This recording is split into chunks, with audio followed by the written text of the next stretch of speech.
জীবনেতেই বহু বহু জন্ম সাধনার পরে এই মানব জন্ম নিয়ে সনাতন ধর্মে জন্মগ্রহণ করতে পেরেছি। এটা আমার জীবনে বড় পাওনা। এটা আমার জীবনের, আপনার জীবনের বড় পাওনা যারা সনাতন ধর্মে জন্মগ্রহণ করেছেন। এ নারী জাতি, অন্যান্য ধর্মের নারীকে শুধু ভোগ বিলাসের, দেহ ভোগের পাত্র হিসেবে ব্যবহার করা হয়, আর সনাতন ধর্মে নারীকে দেবীর আসনে বসিয়ে পুজো করা হয়।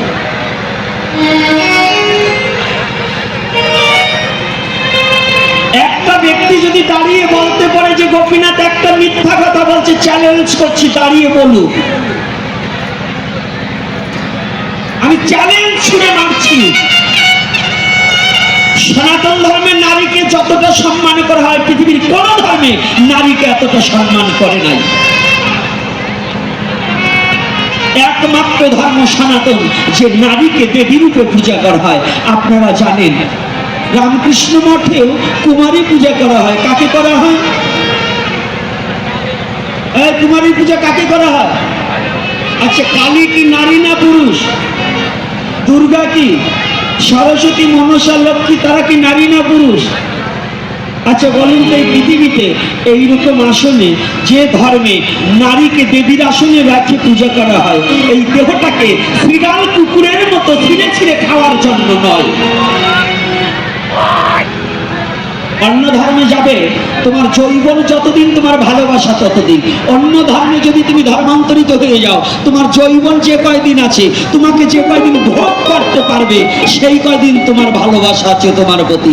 যেদিন তোমাকে ভোগ করতে পারবে না, সেদিন তোমার প্রতি তোমার তার ভালোবাসা থাকবে না। বলো না গো, রাধে রাধে রাধে। তাহলে ওমা, এই সেই ধর্ম যে ধর্মে নারী পুরুষ সবাইকে শ্রদ্ধার আসনে বসানো হয়। বসানো হয় কিনা? এটা কোন ধর্ম? আজকে আসার সাথে সাথে আমাকে ছোট্ট কয়েকটা বাচ্চা বলেছে, বাবা আজকে একটু আলোচনা করবেন এই মার্গে। কোন মার্গে? যে আমরা আপনার কাছে কিছু জানতে চাই। আমি বলছি, বাবা আমি তো কিছু জানাবার পারার যোগ্যতা নেই। বলছে না, কয়েকটা টপিকস দিয়েছে। বলছে আমরা হরিকথা আমাদের ধর্মসভায় মাঝে মাঝে হয়, ভালো ভালো ভাগবত পাঠক আসেন,